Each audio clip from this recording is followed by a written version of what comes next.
Hello everyone, आशा करता हूं कि आप सभी लोग स्वस्थ होंगे और पीएससी की तैयारी काफ़ी अच्छे तरीके से आप लोगों की चल रही होगी। इस वीडियो में हम बात करेंगे कि एमपीपीएससी के लिए क्या स्ट्रेटजी हो और जो मेन एजेंडा रहेगा वो ये रहेगा कि मध्य प्रदेश सामान्य ज्ञान को कैसे कंप्लीट किया जाए, क्योंकि आपको ही पता है इस वर्तमान सिलेबस के अकॉर्डिंग हर दूसरा क्वेश्चन जो है ना वो मध्य प्रदेश सामान्य ज्ञान का आने वाला है।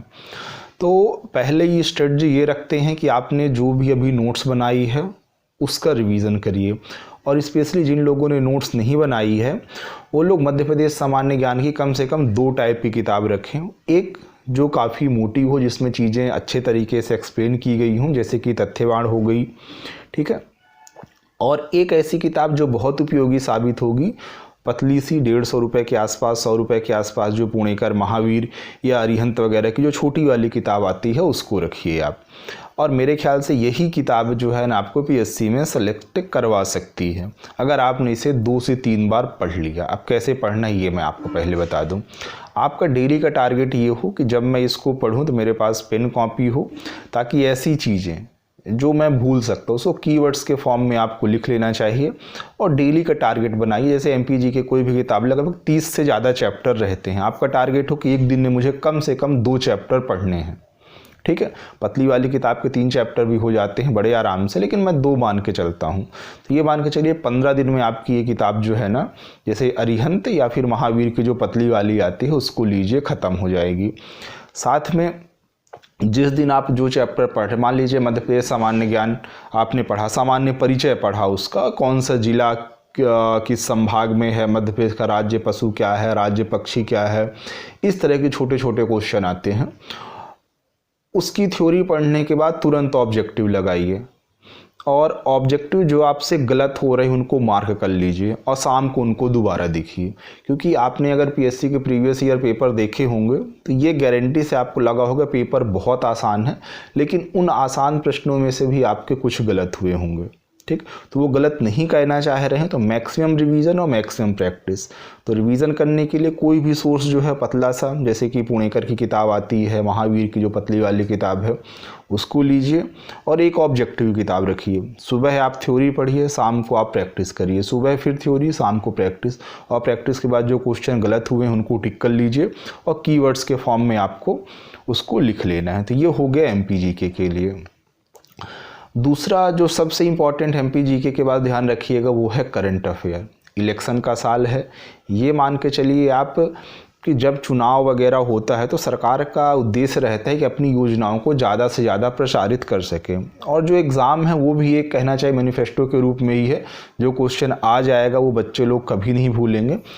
तो मान के चलिए कम से कम 12 से 15 क्वेश्चन करंट के रहने वाले। 10 तो ऑफिशियली सिलेबस में है, लेकिन आप अगर इनडायरेक्टली और कहें तो 15 तक क्वेश्चन डेफिनेटली आएंगे, और उसमें भी मध्य प्रदेश सामान्य ज्ञान रहेगा। और इसके अलावा जो है अंतर्राष्ट्रीय स्तर की घटनाएं नहीं रहती तो उसको आप स्किप कर सकते हैं।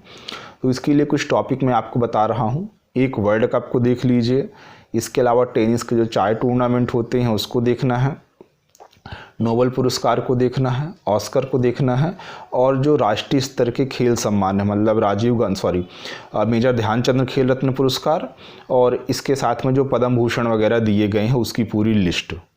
तो मान के चलिए कि आपका करंट अफेयर पूरा कवर हो जाएगा। कुछ मिसलेनियस अगर मान लीजिए पूछ दिया तो उसकी तो कोई गारंटी नहीं कि आपके पढ़ के ही बने।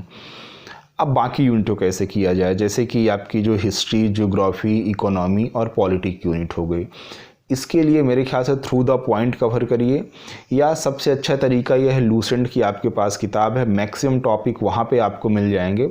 जो कुछ मिसलेनियस है यूट्यूब में मेरे चैनल पे आप देखिए जाकर, प्लेलिस्ट में बहुत अच्छा कंटेंट डाला जा रहा है। धीरे धीरे जो नए टॉपिक ऐड हुए हैं वो सारे कंप्लीट करा दिए जाएंगे, तो वहाँ से आप कर सकते हैं।